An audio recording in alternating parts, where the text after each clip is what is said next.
just shortcut it, and maybe she'll help you resolve the issue.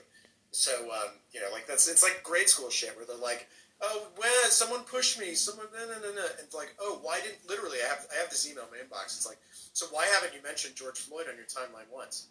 Literally, this is like, why haven't you talked about it? Why haven't you talked about the protests? Presumably, you haven't said anything, so you obviously must be on the other side. Literally, from saying nada, nothing, right? Because I still remember that. That was insane. The pressure, the societal pressure. Everybody's got to do something, and everyone was forced to do it as well. Like, oh wow, you're not saying anything about that whatsoever. That's kind of weird. You got to do something. It was funny for me because I said, well, I don't use social media for anything because I believe it's a violation of privacy. So I said that, which is completely bullshit, given that I was on, Discord at the time. So it's like, okay, it's also technically social media.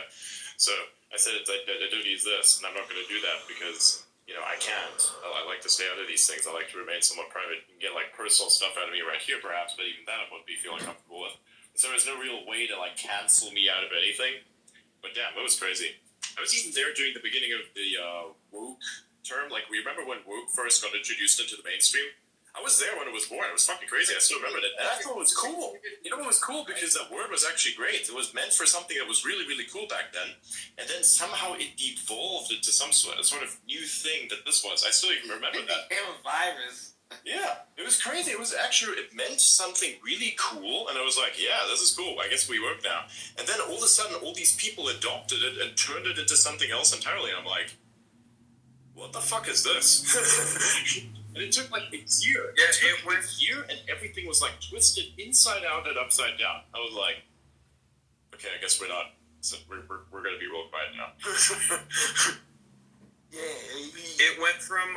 Yeah, that was insane. It was absolute insanity. I'm so glad I didn't have an obligation to any platform back then, because that would have been insane to deal with.